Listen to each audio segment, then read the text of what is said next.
तो खेडूत मित्रों स्वागत है फरीथी एकवार आप सौनी पोतानी चेनल खेडूत ऑनलाइन पॉइंट में। तो दोस्तों आज वीडियो में हूँ आप सौ माटे महत्वनो अने नवो परिपत्र लईने आव्यो छुं। आ परिपत्रनी अंदर जणाववामां आवेलुं छे दोस्तों के विभागनी 12नी शाखा अने अन्य कचेरीओने तमाम टपाल शाखाने ई सरकारी अथवा तो ईमेल द्वारा मोकलवा बाबतनो आ महत्वनो परिपत्र छे अने आ तारीख 19/2/2024 एटले के हमणां 2-3 दिवस पहेलानो त्या परिपत्र छे दोस्तों। आ परिपत्र खूब ज महत्वनो छे। तमाम खेडूत भाईओए आ परिपत्रने ध्यानमां लेवो जोईए, नहीं तो तमारे मोटुं नुकसान થઈ શકે તેમ છે દોસ્તો। ખાસ કરીને તમે આ વસ્તુને જાણી લો કે આ પરિપત્રની અંદર શું દર્શાવવામાં આવેલું છે, શું આ પરિપત્ર કહેવા માંગે છે। વિડીયોને શરૂ કરતા પહેલાં દોસ્તો હું આપસોને જણાવી દઉં કે જો આપસો અમારી ચેનલ ખેડૂત ઓનલાઈન પોઈન્ટ પર નવા છો તો ફટાફટ અમારી ચેનલને સબસ્ક્રાઇબ કરી લો।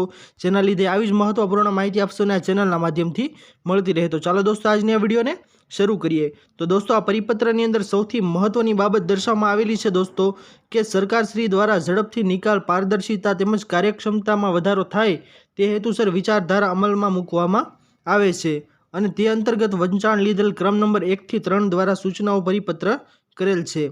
જેનો એ ભારત દેશમાં દરેક નાગરિકે પોતાના આધાર કાર્ડ, ચૂંટણી card, PAN card, passport, ration card, driving licence તેમજ અન્ય તમામ ઓળખપત્રમાં પોતાના નામ, પિતાનું નામ, માતાનું નામ, જન્મ તારીખ તેમજ સ્પેલિંગમાં તમામ ઓળખપત્રોમાં એક સમાન નામ, એક સમાન સ્પેલિંગ તેમજ એક સમાન જોડણી હોવી જરૂરી છે, જેથી દરેક નાગરિકે પોતાની પ્રાથમિક ફરજ સમજી સુધારા કરાવી લેવાના રહેશે, જેથી કાર્યવાહીનો ઝડપથી નિકાલ, પારદર્શિતા તેમજ કાર્યક્ષમતા સુનિશ્ચિત કરી શકાય। જો કોઈ પણ ઓળખપત્રમાં એક સમાન નામ ગુજરાતીમાં તથા અંગ્રેજીમાં તેમજ જોડણી સ્પેલિંગની ભૂલો હશે તો કોઈ પણ ડોક્યુમેન્ટ માન્ય ગણવામાં આવશે નહીં તેમજ તે અરજીઓમાં અમલી ગણાશે નહીં। આ સૂચનાઓનું ચુસ્તપણે પાલન કરવાનું રહેશે। તેજસ સોની, સરકાર સંયુक्त સચિવ, સામાન્ય વહીવટ વિભાગના સહીથી આ પરિપત્ર છે તે જાહેર કરવામાં આવેલો છે દોસ્તો। ઘણા બધા ખેડૂત વ્યક્તિઓ છે જેમના આધાર કાર્ડ, પાન કાર્ડ, ચૂંટણી કાર્ડ તમામ જગ્યાએ તેમના નામો અલગ અલગ ચાલતા હોય છે। તો હવે દોસ્તો તમારે કોઈ પણ સરકારી સહાય કે કોઈ પણ સરકારી કામગીરી કરાવી હશે તો તેમાં આ વસ્તુ માન્ય રહેશે।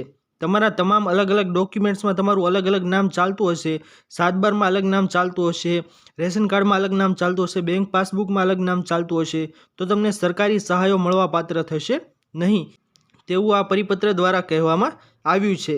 જેથી કરીને દોસ્તો તમારે કોઈ પણ કામગીરી કરાવી હોય તો તમારે આ પરિપત્રના અમલ મુજબ તમારી કામગીરી કરવાની રહેશે કે તમારે જે કોઈ પણ તમારા નામમાં ભૂલ હોય તો તમારે સુધારી લેવાનું રહેશે। અને જો તમે એવું નહીં કરો તો કચેરીઓમાં તમારું જે આધાર કાર્ડ, તમારા આઈડી પ્રૂફ છે તે માન્ય ગણાશે નહીં। તો ખૂબ જ મહત્વનો પરિપત્ર છે દોસ્તો। આનો અમલ આપણે સૌએ કરવો જોઈએ। આશા કરું છું દોસ્તો કે આપ સૌને આજની આ મહત્વની વિડીયો પસંદ આવી હશે। જો પસંદ આવી હોય તો વિડીયોને લાઇક કરવાનું ભૂલતા નહીં।